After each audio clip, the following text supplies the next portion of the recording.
Hi, it's Jessica. Welcome to Ma Yoga, where we nurture into fruition whatever is gestating within you, whether it's a baby or a project or a new way of being in the world. So today I wanted to talk about this concept of the masculine and the feminine. And this has been really helpful for me in my life. It's the foundation of Ma Yoga in a way. And I hope that it will be helpful to you. I think when we are more conscious of the sort of complementary opposite parts of ourselves, we can make choices that allow ourselves to embody qualities that are going to be the most life-enhancing for any particular moment. And I'll show you how. So we have this masculine and feminine in yoga, Shiva Shakti, right? Shiva is the kind of formless, never-changing essence of all of reality. It is sort of considered like the most steady and stable thing. It could even be seen as what's within us that will never die. And yet when it takes form, right, even as you right now, then it's already become Shakti, which is the feminine sort of moving and flowing and changing expression of this essence, right? So that's yoga's take on it. Then we have the yin and yang. I won't go into that, but today we're just going to be doing everyday kind of qualities that we embody, and yet hopefully it'll help you think of them in a new way. So the part of ourselves that is the steady, stable part could be seen as the more logical, linear, kind of achievement-oriented part, right? It's going from point A to point B. It's not going to fluctuate a lot, right? It's just going to kind of stay with it. It's going to be very independent. It doesn't need very much from anyone else, or it doesn't want to.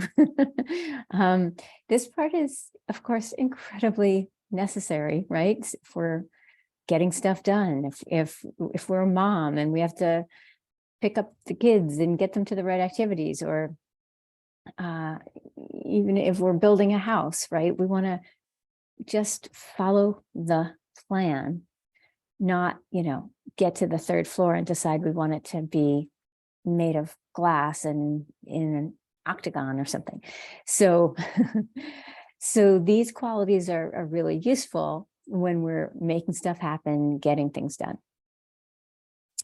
On the other hand, when we are writing a poem or creating a new career path for ourselves, starting a new relationship, so different qualities can really help us here, right? So using that same kind of, I got this, I'm going to make this happen, we have to do it this way, part of ourselves is probably not going to get us where we want to get to. So moving into the more intuitive, perceptive, feeling our way forward part, the part that listens, the part that allows, the part that is feeling our way forward like someone turned the lights out, right?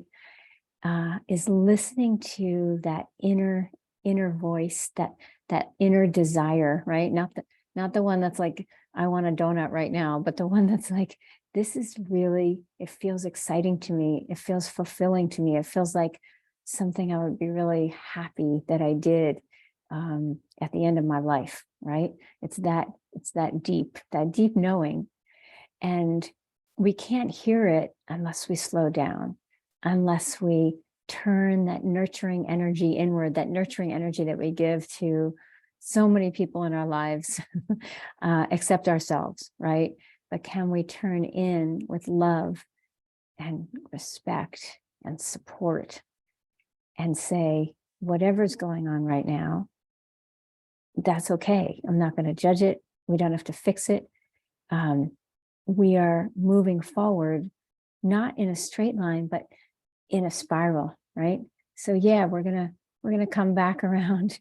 We're gonna see the same stuff, but we're gonna keep reconnecting to that part of ourselves that knows that we are supported, that we are better when we're connected to each other, that reaches out to just find those connections and is receptive to being guided by both others, what's coming through others, and as well as what's coming from within us.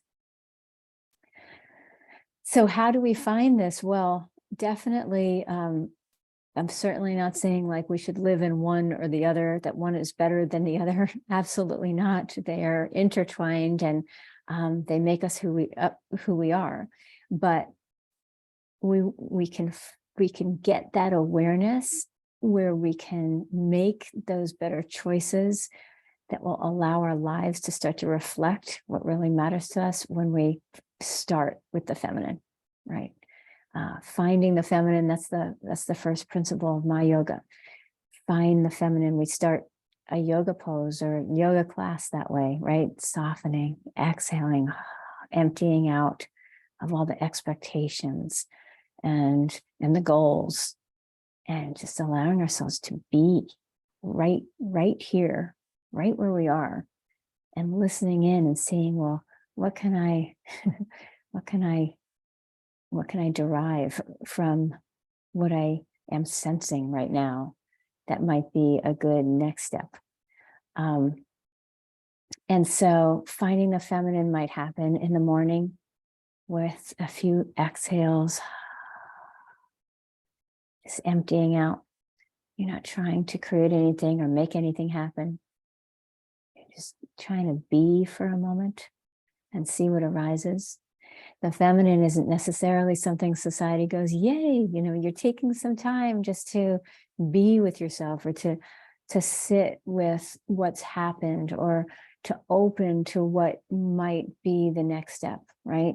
And yet this is so, even in that house example, how do we get the design? Well, if it's going to really reflect who we are and what we want, not that I've ever built a house before, but then we want to start by opening up to what's possible and seeing what feels like us, like what we want and who we are. So it could be in the morning, it could be when you start work, it could be before a conversation with a loved one, where you become this empty presence, receptive and open. And it is one of the greatest gifts that we can give to our loved ones. So I hope this is helpful for you, and I hope that you will explore finding the feminine in different ways in your life and bringing it into different areas that maybe it wasn't before. And if you'd like some more of this, we'd love to have you in our community. You can take a free 5-day prenatal training. Of course, pregnancy, birth is my guru. And so you'll learn specifics about how to support women on their pregnancy journey. But all of these principles are so applicable to all of us. We're all pregnant with something. So thank you so much for watching till the end. If you did enjoy this video, please allow some other people to enjoy it too by giving it a like, and I'll see you in the next one.